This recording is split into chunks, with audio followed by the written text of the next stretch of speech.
Borderlands. The battle between beasts, two ancient forces met on the line we thought was only ours.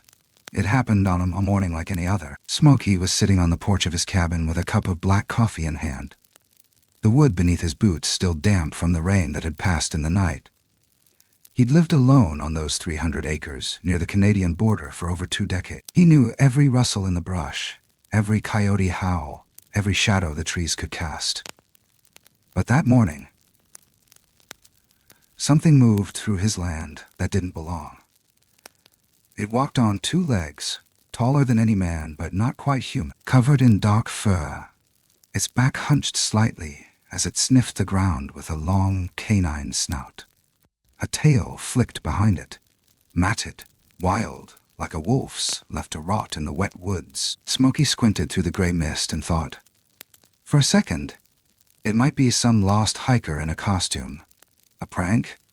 Maybe a local furry who'd wandered too far into private land. But the way it moved, the intent behind each step, it wasn't pretending to be anything. What Smokey saw that morning led him deep into a stretch of forest, older than the maps claimed. And what he witnessed there, at the very edge where America bleeds into the wilds of Canada, was not just strange. It was a war, not of men, but of monsters. And somehow, they honored the border more than we ever have. Let me tell you what he saw. It was the tail end of spring. The kind of morning when the air hangs heavy with mist and the world feels quieter than it should. Smokey stirred his coffee slowly, watching the steam curl into the gray sky like a spirit stretching its limbs. Birds weren't singing. That was the first thing he noticed. No warblers, no chickadees, not even the damn squirrels chattering, just stillness, and the sound of something wet, pacing the tree line about 100 yards out. He didn't stand right away, just narrowed his eyes and leaned forward in his chair. Boots creaking on old porch wood. There, between 2 poplars, something moved. Big. Real big. At first he thought it might be a bear walking funny, or maybe some poor bastard in a costume. But this thing wasn't lumbering. It was gliding, upright, shoulders hunched, head down, arms long enough to nearly brush its knees. The whole body covered in fur so dark it looked wet, like it crawled out of the earth.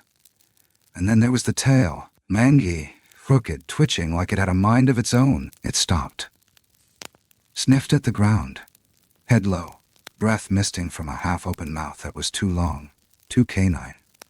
Smokey blinked, and blinked again. He reached for his phone, half muttering to himself about damn kids and pursuits trespassing again. But it was still inside on the kitchen table, and the rain had picked back up. Something about the way it moved. The deliberateness of it. This wasn't some drunk hiker in a Halloween outfit. He went inside, threw on his raincoat, grabbed the .22 from its hook, and stepped off the porch. Not because he was scared, not yet. But something told him this wasn't just a weird morning. Something told him he needed to see where it was going. The tracks weren't hard to find. Long, deep impressions in the mud, with claw marks at the tips of each toe. 5 of them. Like a wolf print, but stretched, human-like. Each stride was nearly 6 feet apart. Smokey had to jog just to keep them in sight. The thing was headed north, straight toward the Canadian border.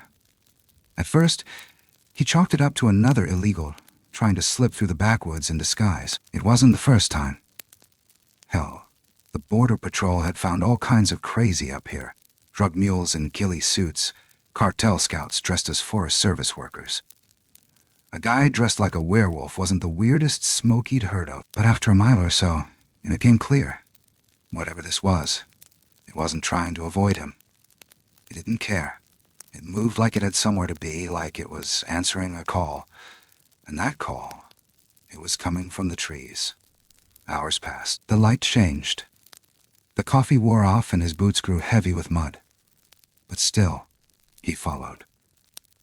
Until his lungs burned and the edge of caution started whispering in his ear again. He stopped beneath a clutch of trembling aspens and checked his compass, more out of habit than need. Noon. The tracks kept going, deeper into the woods, right toward the invisible line that cut one country from another. And that's when he heard the howl.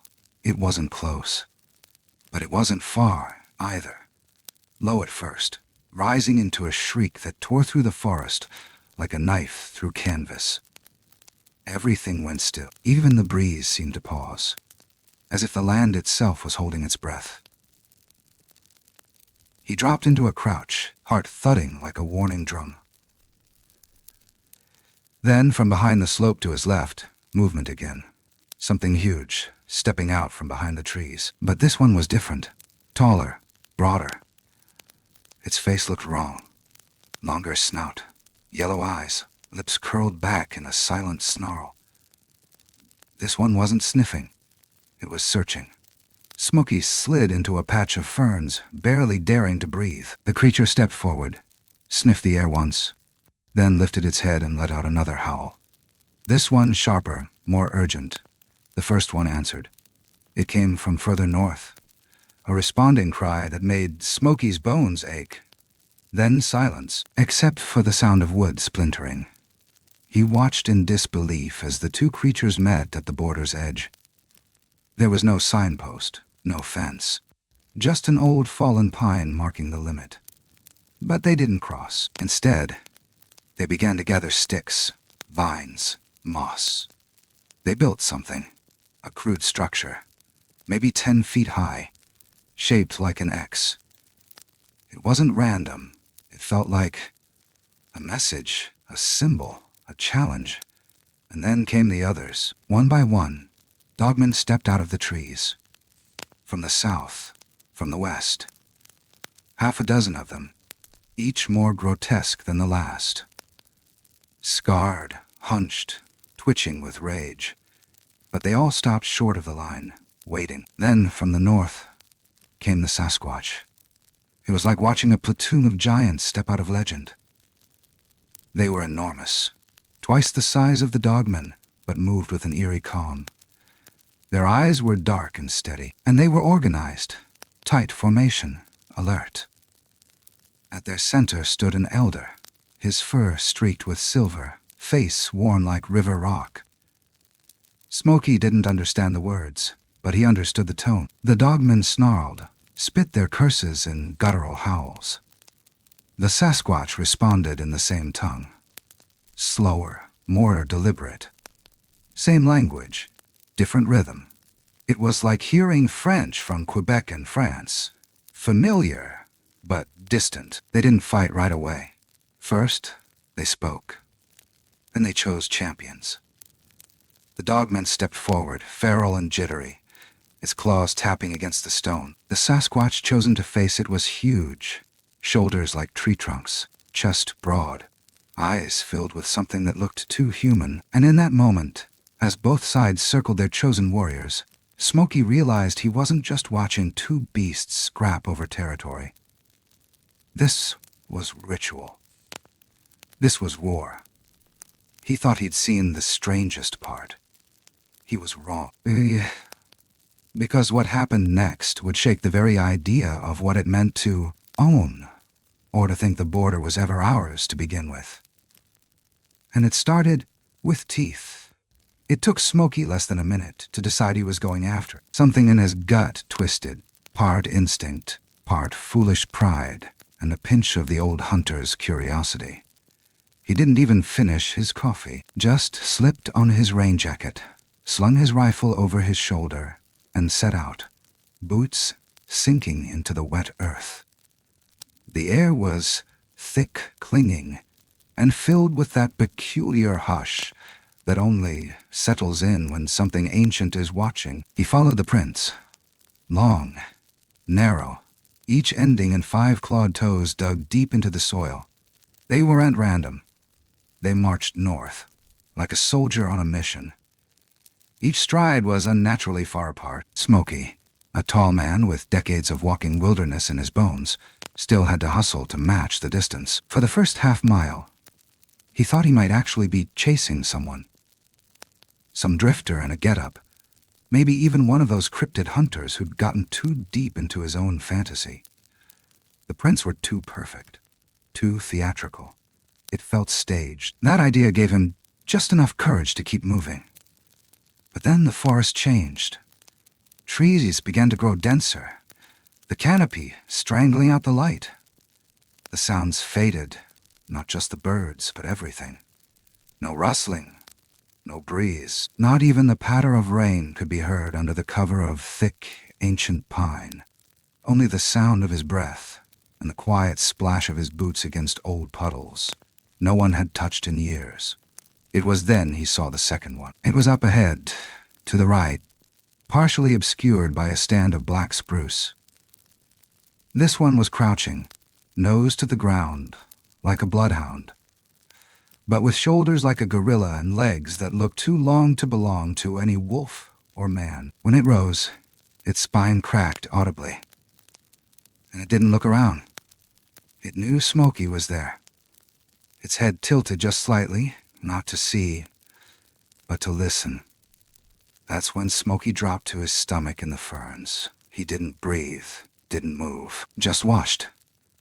The creature stepped closer to the tree line, then stopped abruptly, right at the invisible cut of the Canadian border.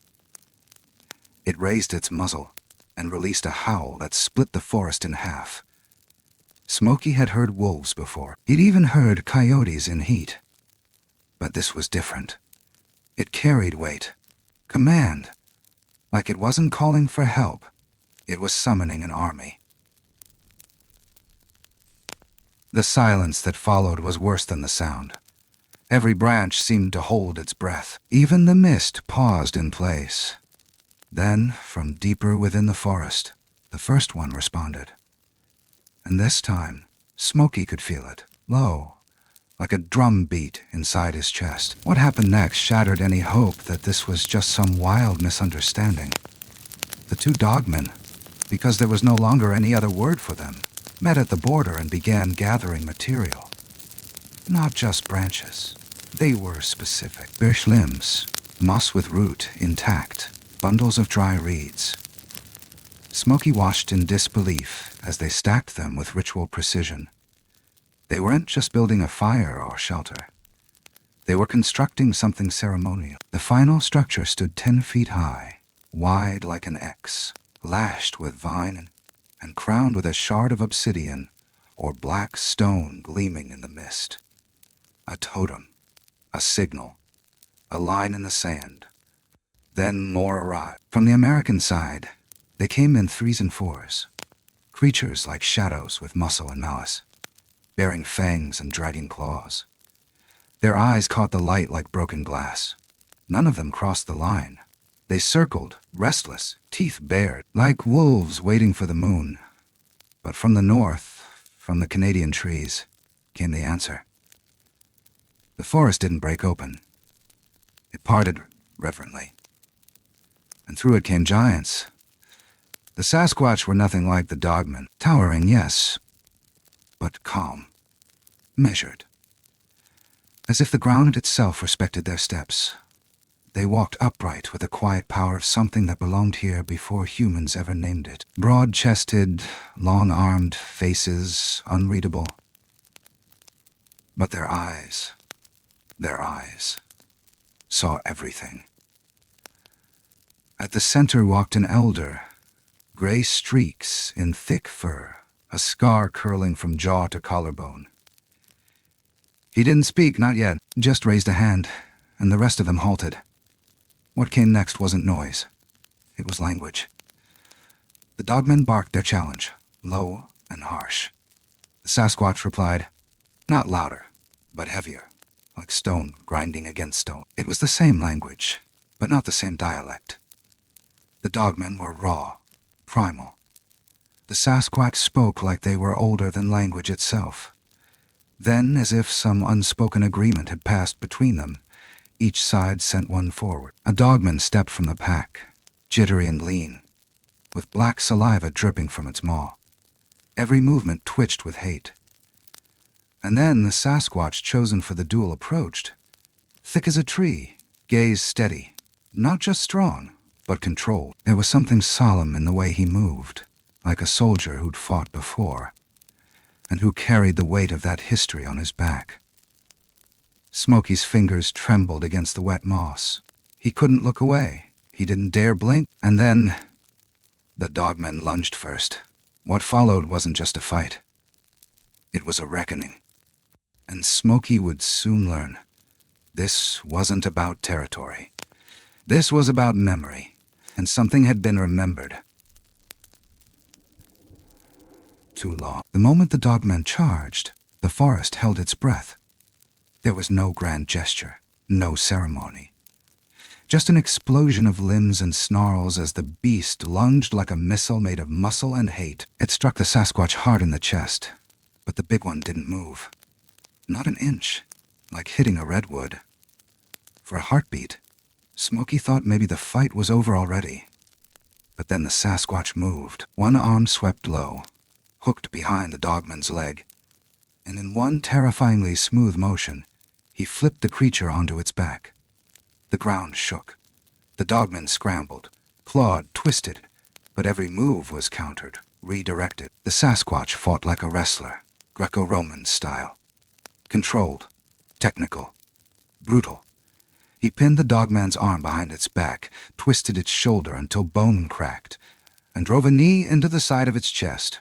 But the dogman didn't scream. It laughed. A ragged, gurgling, choking laugh. Blood leaking from the side of its mouth. Eyes wide, wild, foaming. And then it bit. Fast as a rattler, it twisted and sank its teeth deep into the Sasquatch's groin. No hesitation, no mercy. The scream that followed wasn't just pain. It was betrayal. It echoed across the forest, bounced off the trees, and slammed into Smokey's chest like a shockwave. For a second, everything stopped, and then all hell broke loose. The Sasquatch warriors howled in fury. The elders bellowed in a language that cracked the silence like lightning. The dogmen needed no command. They surged forward, a wave of teeth and claws and rage. The border vanished. Smokey ducked deeper into the brush as the first clash hit like thunder. Two dogmen leapt at a Sasquatch who swung a massive limb like a hammer, knocking one clean into a tree, spine first. The other latched onto his back, clawing, tearing. But the Sasquatch fell backward, crushing it under his weight. Everywhere, chaos. Screams and growls. The sickening sound of bone meeting bone. The dogmen moved like a pack. Circling. Flanking. Attacking in threes. They went low. Hamstringing with claws. Biting at joints. The Sasquatch tried to stay upright, organized. But the sheer ferocity of the dogman was overwhelming. It was working. Slowly, they were breaking the line. Until the elder roared. He lifted a stone the size of a bowling ball over his head and hurled it into the center of the melee. It cracked open a dogman's skull like a melon. Then he pointed to the trees, shouted something deep and primal. And the Sasquatch obeyed. They fell back into a tight formation, a circle. Backs together, strongest on the outside, smaller ones in the center. From there, they fought like a fortress. Stones flew like bullets. Branches became spears. Every inch the dogmen advanced, they paid in blood. Smokey watched, barely able to process what he was seeing. These were warriors. This was strategy. But the dogmen didn't stop. One charged straight through a barrage of stones. Legs broken, spine twisted, dragging itself forward with one arm, howling as it came. It didn't want to win. It wanted to destroy. And then, right then, Smokey realized. They weren't fighting for land. They were fighting for memory, for revenge, for something buried deep in the bones of the earth, older than the border, older than America, older than language. This wasn't the first battle. This was just the next. A Sasquatch screamed as claws tore through his side, but he didn't fall. Another dogman tackled him, and together they went down in a tangle of fur and blood. Another stone flew. Another howl answered, And then, barely 20 feet from Smokey's hiding place, one of them broke the line. A dogman, eyes wild, chest heaving, blood dripping from its mouth. It didn't see him, just staggered past, dragging a torn leg, barely standing. It looked more animal than anything he'd ever seen, but in its eyes, for just a second, was something else. Fear. It limped away, deeper into the forest. Seconds later, a second one followed. Then a third. Retreat. The tide had turned. Smokey turned slowly, following the low growls and the shifting light, and saw the elder Sasquatch step forward. His arm was slick with blood, his breath heavy, but he stood tall. In his hand, just a stone. That was all he'd needed. He raised it high, and the forest went quiet. No one chased. Not one Sasquatch crossed that line, and neither did Smokey. He stayed hidden until the last of them vanished back into the Canadian mist, silhouettes swallowed by pines and silence. His hands were shaking. His chest was tight. But his eyes, they never left the line. Because that's where it all had happened, and he'd never understand why they honored it, more than we ever had. The woods didn't just fall quiet. They froze. The mist thickened like it knew what was coming, coiling low around tree trunks and crawling up Smokey's legs as he crouched in the brush. The dogman had retreated, but not in panic. It was tactical, controlled, like wolves repositioning before the next strike. They regrouped along the southern edge of the border, pacing like soldiers on the edge of madness, their jaws twitching, claws flexing, eyes locked not on Smokey, not on the trees, but on something he couldn't yet see. Then there was movement. No sound, just a shift in pressure. The kind of shift you feel in your bones, like when thunder's on the way, but the sky is still blue. And then they appeared, emerging through the mist without ceremony, without sound. 3 of them at first, then more. Tall, broad, covered in shaggy fur that moved like wind-blown moss. They walked with a purpose that made the dogman hesitate. These were not beasts. These were not beasts.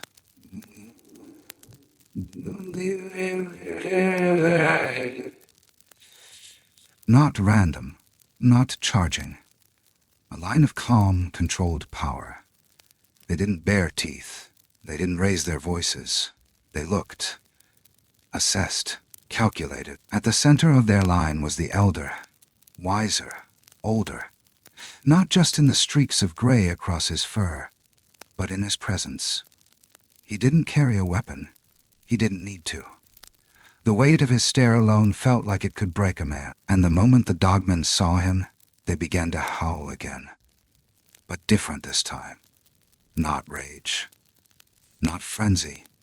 It was language, buried in animal noise somewhere between guttural growls and ancient syllables. Smokey didn't understand the meaning, but he understood the intent.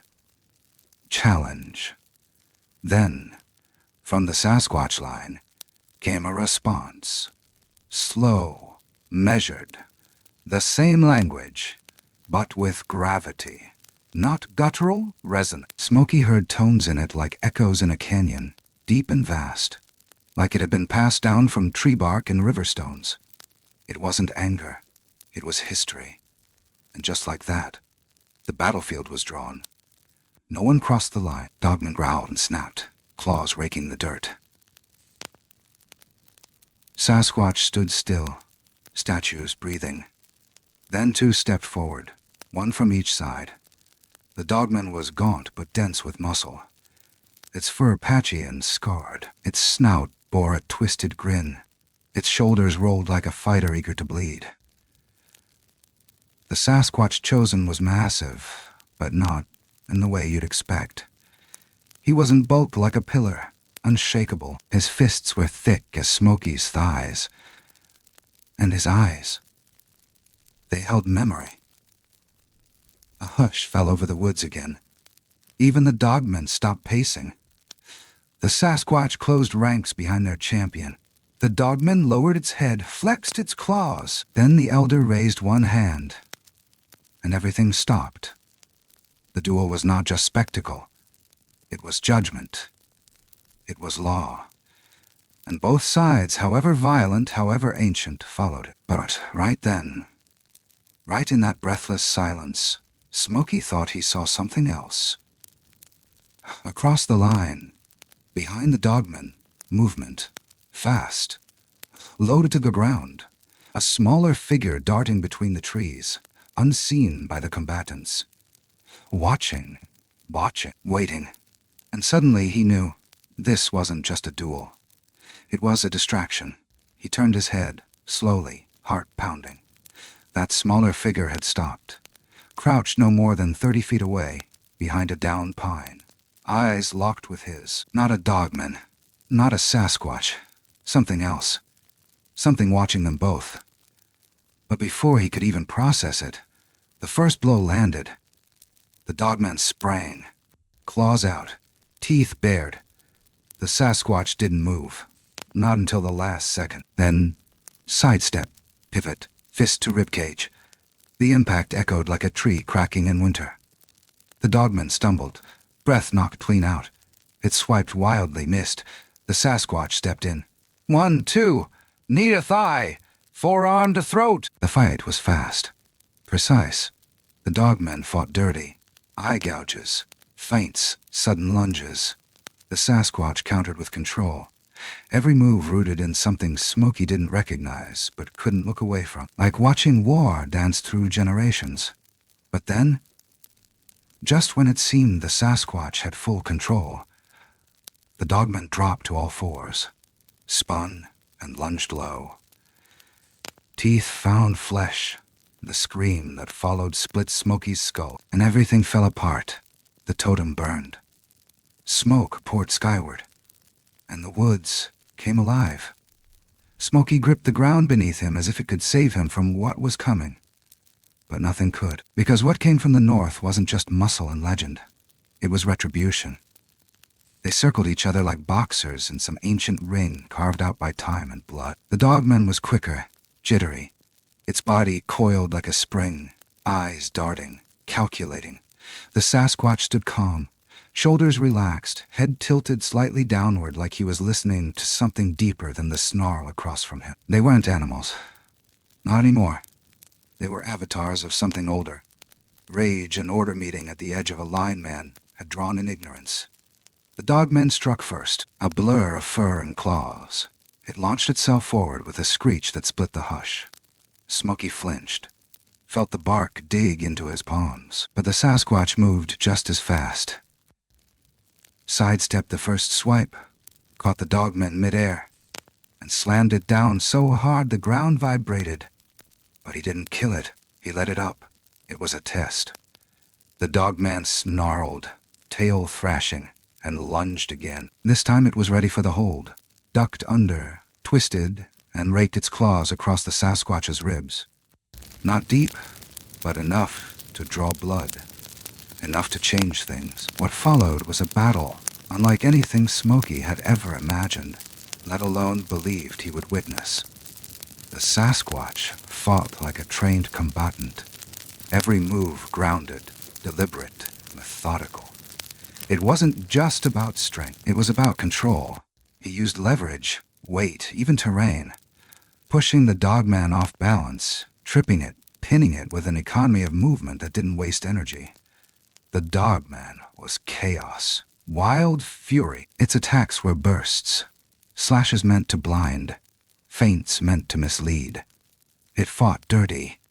Headbutts, knee jabs, a spray of black spit that hissed when it hit the ground.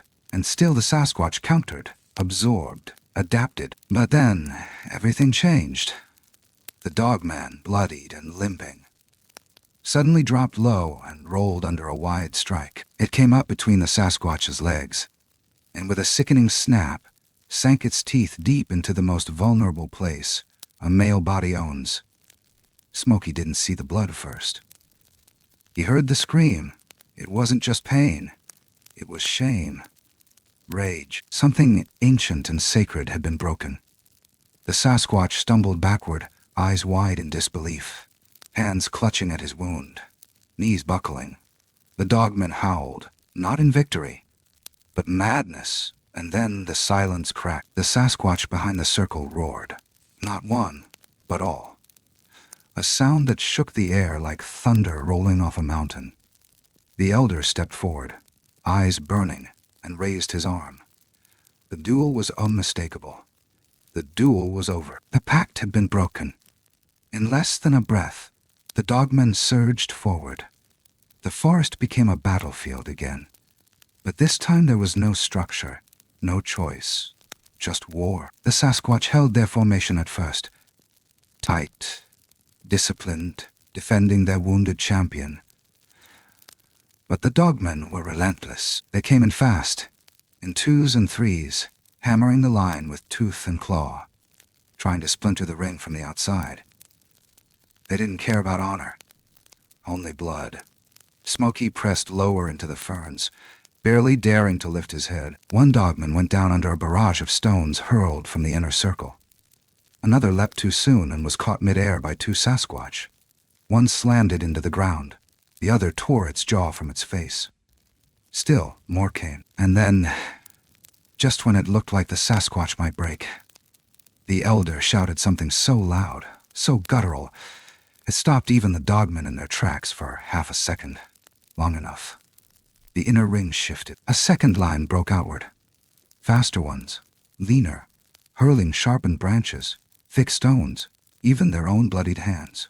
Smokey saw one dogman take a spear through the neck and keep running, keep fighting. Its eyes glazed over, but it didn't stop until its body failed it entirely. The Sasquatch had tactics, but the dogman had endurance. For every dogman that fell, another tore into the flank. A few of the Sasquatch began to waver, their backs slick with blood, their eyes darting. The formation shrank. The circle became a crescent. It wouldn't hold. And then, one of the dogmen broke through. It crashed into the inner line, straight for the injured Sasquatch. Smokey's heart leapt.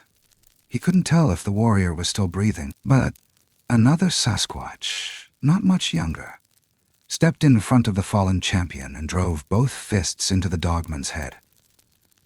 Once, twice, 3 times, until its skull caved and the body went limp. The elder turned, raised his hand again. They rallied. The crescent shifted again, this time inward, then burst outward like a shockwave. Every Sasquatch roared in unison. Not a battle cry, a command. And the final push began. They fought like giants of stone and storm, not beasts. Every motion had weight, every blow intention. And this time the dogmen couldn't match them. One by one they fell. And the survivors, those few who still had breath, turned tail and ran. Smokey didn't move. He watched as 2 dogmen fled past him, no more than 30 feet away, their bodies torn and slick with blood. They didn't see him, or maybe they didn't care. The Sasquatch did not pursue. They gathered their fallen, their wounded. The elder knelt beside the injured champion, placed a hand on his chest, whispered something no wind could carry, and then they vanished, back into the trees, swallowed by mist and pine. But Smokey stayed, because he wasn't just a witness now. He was haunted, not by what he saw, but by what the dogman had whispered before the bite. Because even though it wasn't English, he understood it. One word. Yours. The ground still pulsed beneath Smokey, like it hadn't decided whether the fight was over or just changing shape.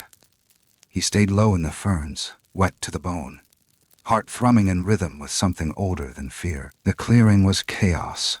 Blood darkened the moss in wide, angry blotches. Steam rose from bodies cooling too fast in the mist. The silence that followed was deceptive, stretched thin like a taut wire. Nothing in those woods was done. The Sasquatch stood in a tight semicircle now, battered and bleeding but unbroken. At their center, the elder leaned over the injured warrior, whispering something Smokey couldn't hear but somehow still felt. The words weren't for ears. They were for the ground, for the roots, for memory. But there was movement again. The dogmen weren't finished. From deeper in the American side came more, some crawling, some limping, all bloodied and mad. Reinforcements or survivors? Smokey couldn't tell. They weren't organized like before. They were desperate now, twitching, frenzied, foam at the corners of their mouths, eyes wide with something not even rage could explain. This wasn't a counterattack. It was vengeance. The Sasquatch saw it too. The elder looked up, gave one nod. No words. And instantly, the line shifted again. More precise than any human unit Smokey had ever seen. They formed a defensive circle with the strongest facing out, wounded tucked behind, rocks and sharpened limbs gathered into arms. Then came the charge. It was uglier than the last. Dogmen didn't howl this time. They shrieked. High, unearthly, like metal screaming through air. They hit the circle hard. Claws against bone, fangs snapping. But the Sasquatch didn't break. They gave ground slowly, step by grinding step, until the line flexed and coiled and slammed shut like a trap. A dogman darted in, bit down on a Sasquatch's arm, and held fast even as the limbs shattered its jaw. Another clawed at legs, trying to bring one down, only to be lifted clean into the air and hurled into a tree, spine first. But they kept coming, and the circle, it was shrinking. Smokey could see it, the slow compression, like watching a star collapse in real time. The Sasquatch had coordination, tactics, but the dogmen had no sense of preservation. They fought like dying meant nothing. And for some of them, it didn't. A smaller dogman, chest torn open, crawled over its own dead just to bite the foot of a retreating Sasquatch. Another, ribs exposed, leapt through the smoke with its intestines trailing behind like a flag. It didn't care. It wanted to tear something down with it. And that's when it hit Smokey. This wasn't about winning. It never was. This was ritual, a reenactment. A bloody reenactment of something ancient. A story both sides had told in flesh and fire long before any of us ever called this place New York. They weren't enemies by chance. This was bound by blood and border, and something too old to name. And for a terrifying moment, Smokey thought, maybe this war never ends. Maybe it just wakes up. Then it changed. The elder stepped forward, eyes glowing with something between sorrow and fury. He threw back his head and let out a sound that didn't belong in this world. Not a roar, not a cry. It was a note, a vibration. It passed through the bones of the earth, through Smokey's chest, through the roots themselves. Even the dogman paused, only for a second. But it was enough. The Sasquatch line burst outward, one final charge. It wasn't retreat. It wasn't panic. It was judgment. They came down with rocks, fists, teeth if they had to. It wasn't elegant. It was survival. Smokey watched a dogman torn in half. Watched another crushed under a log like a roach. Watched the elder leap onto the last standing dogman and snap its spine across his knee like firewood. And then, nothing. The last dogman limped into the shadows, broken, bleeding, their shrieks fading into the tree line. The Sasquatch didn't follow. They stood there, bloodied, breathing hard, chests rising in sync. The border held. Not one footstep past it. And for the first time, Smokey realized they had always honored it. The dogmen had stayed on American soil. The Sasquatch had never crossed into it. They were protecting the line. They were protecting the line. Smokey didn't move as the elder looked in his direction. Not directly at him, but close enough to feel it. That gaze, deep, unreadable, cut through the brush, through the years, through every human excuse for not knowing better. And then, slowly, one by one, the Sasquatch turned, gathered their dead, lifted their wounded, and melted back into the forest. Smokey stayed behind, alone in the wreckage of something no man was ever supposed to witness. But then came the hook. As the mist closed again, and the forest swallowed the last of the giants, Smokey looked down at the soil beneath him. It had shifted, carved, unmistakable. A print. Not Dogman, not Sasquatch. A boot, fresh. Someone else had been there first, and they hadn't left the way they came. Smokey didn't leave the woods for hours. He couldn't. Not because his legs wouldn't carry him, but because something in the air still held him there. It wasn't fear anymore. It was reverence, like stepping out of a church after the sermon, unsure if you've just heard truth or madness, and too afraid to ask which it was. The bodies were gone. The sounds were gone. Even the blood had already begun to soak back into the earth, claimed by the moss and loam as if it belonged. All that remained was the ruin of the totem, the strange X-shape they'd built, now half collapsed, its vines and branches burnt black at the edges like something holy had passed through it, and judged it wanting. And then there were the tracks. Sasquatch prints, heavy and wide, spaced like a rhythm. Dogman tracks. Longer, clawed, scattered in spirals like the chaos they were. And that one boot print, still sharp, still pressing down into the soft mud like a signature. Whoever it was, they hadn't run. They'd stood there, watched, just like him. But Smokey hadn't been alone. Not really.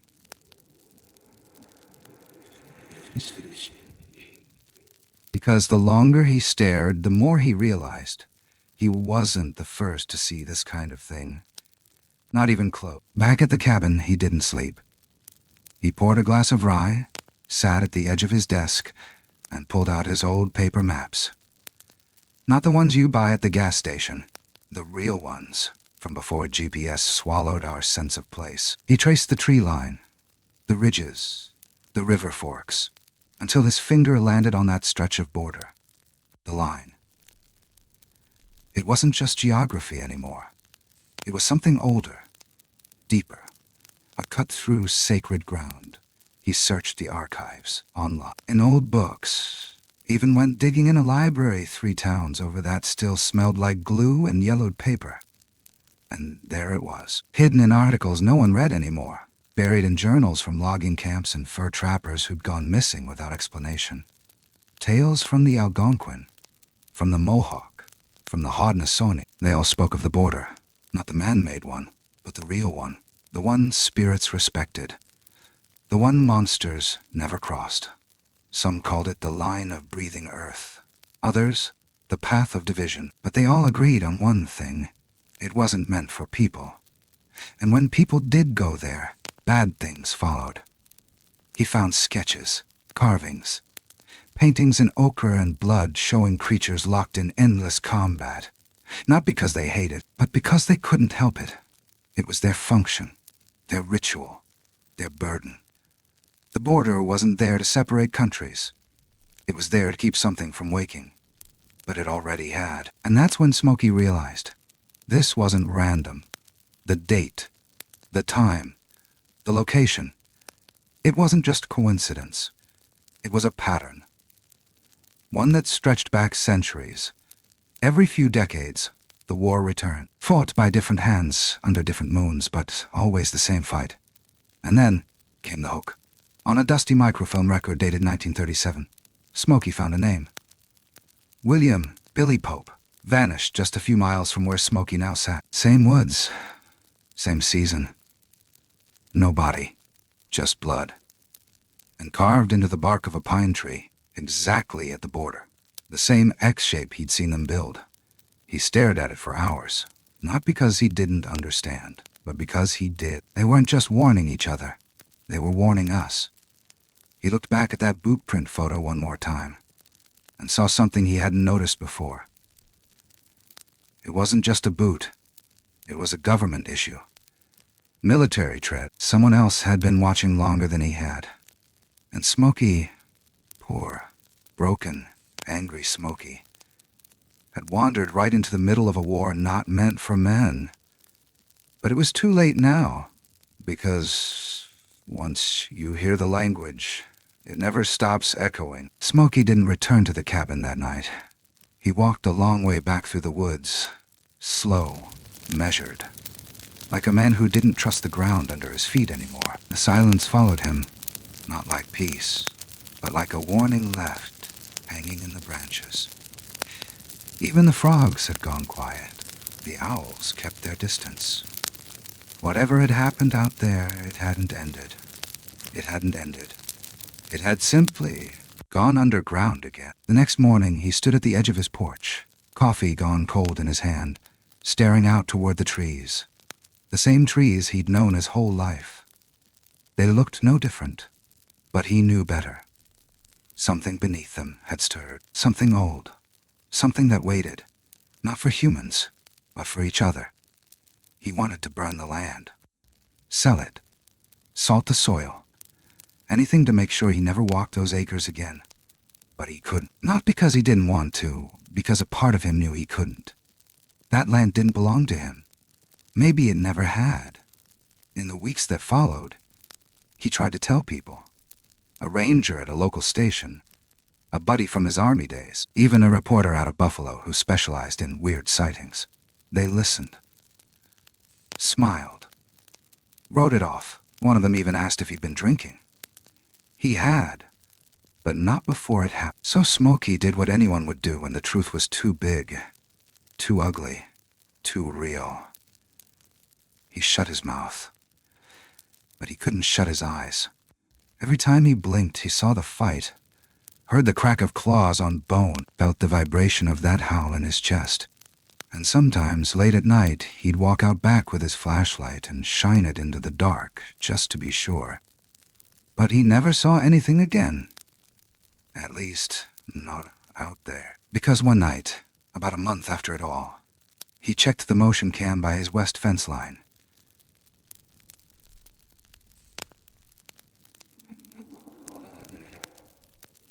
The one he hadn't touched since the morning before the sighting.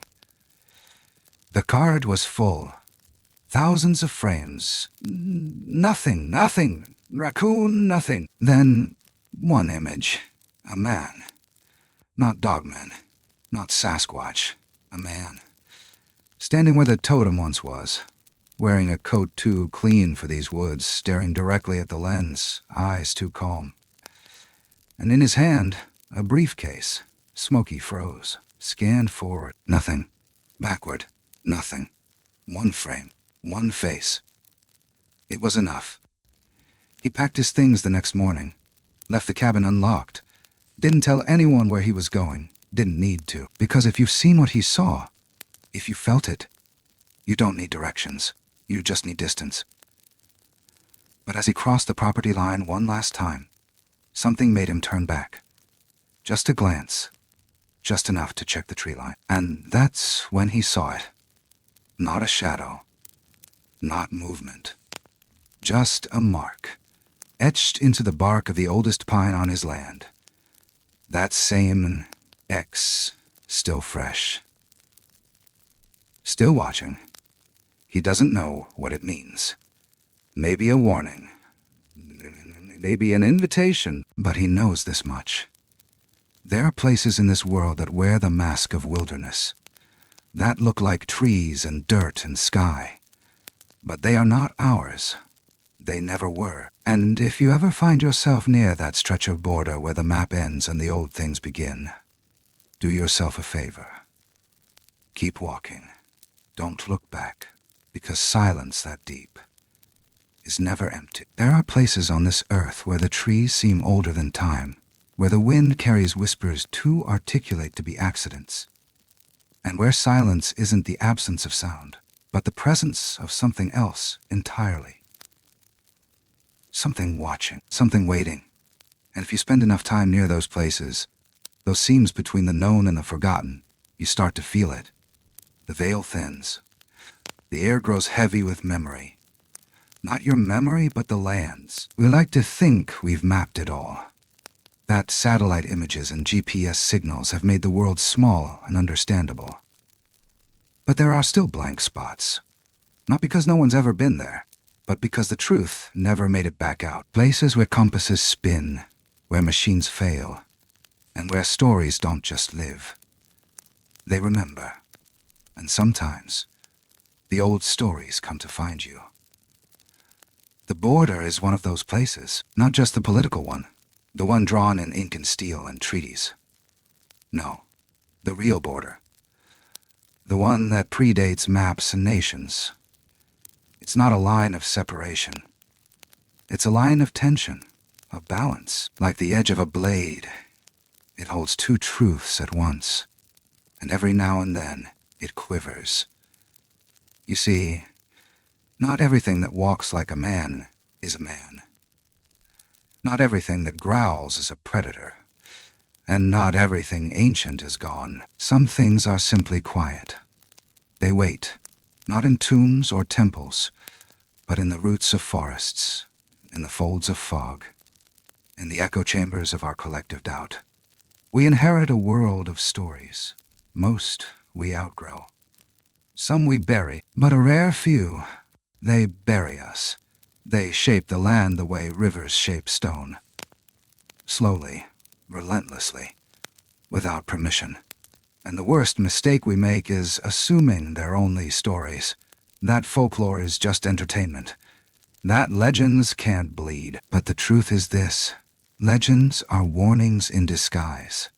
They exist to remind us of something we're not supposed to forget, that we are guests here, not kings. That, for all our machines and maps and arrogance, we are still walking through someone else's memory.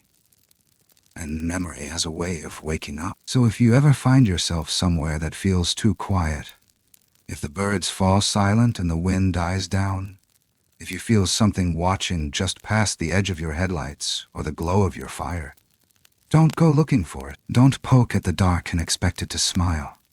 Some questions aren't meant to be answered. Some places aren't meant to be found. Because not all silence is safe, and not all borders are marked. Thank you for listening to this journey into the unknown. If you felt something stir in you while hearing this, an echo of wonder, or perhaps an edge of unease, consider leaving a comment below. I'd love to hear what you believe, what you've seen, or what you think waits beyond the tree line. And if stories like this call to you, don't forget to follow, like, and subscribe to stay with us as we explore the strange, the silent, and the unseen. The darkness is vast, but it doesn't have to be lonely. We walk this path together. Until next time, keep your fire burning and keep your eyes open.